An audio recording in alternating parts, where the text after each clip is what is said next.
Here I am with Jake, the original manager of the Boiler Room 12 years ago. So, Jake, what got you involved originally with the Boiler Room? Well, I moved back to town. I didn't have anything really going, so and I really liked my friend's, relatively new coffee shop, and they had, I think, one paid employee, and the rest of it was pretty much all volunteer even at that point. So I just, one day they were having like a kind of informal meeting, and I was like, I think I'd like to help out. So I started volunteering and just coasting around on the tips. and then I just ended up, helping out more and more. And Ross dropped out about when I started, and then Mitch and Teresa wanted to close it at one point, and I said I'll manage it for free as long as you just keep the place open, because it seemed like a really important thing at the time. So, and then eventually I was the guy. Just took over completely when they wanted to just get out of it and close the for-profit business. And, thank goodness there was the board at that point, and they carried it through the non-profit thing. I couldn't have done that, but I did all the remodeling of the first place when we reopened it as a non-profit, and then I stuck around for another year and a half after that. Awesome, Jake. So, do you have any plans to coming back to the Boiler Room? No, I don't actually, but I'm really happy that other people have stepped in and kind of taken that role. It's not my role anymore. I couldn't see doing that. It's not my place anymore. I'm just really glad that it's still here, and I get to come back and see that there's people that are carrying it for themselves and for anyone else down the road who's going to need it. It's really a great thing to see that continue. When the Boiler Room first opened, what did they serve, and did they have music?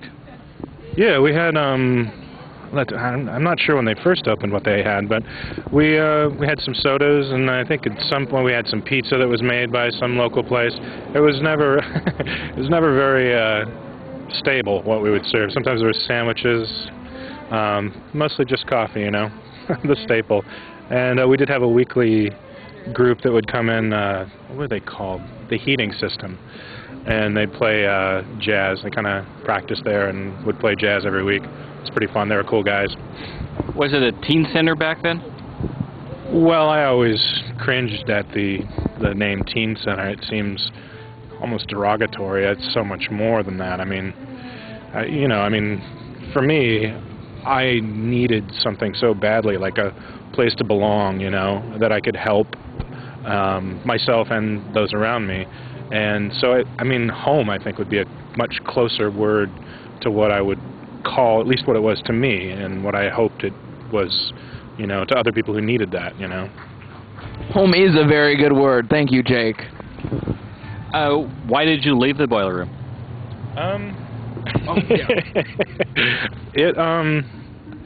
Well, it was when it got evicted from the Baker block. I had kind of invested everything into that space, particularly, and I couldn't really do it anymore. It was really disappointing that the community couldn't, find something, for us to be in, aside from the church building. I don't know. It wasn't the same for me anymore, and I knew there was somebody else that was going to take it. The board was there to carry it, so I knew it would continue at least for a while. And I needed to leave Port Townsend, so I did.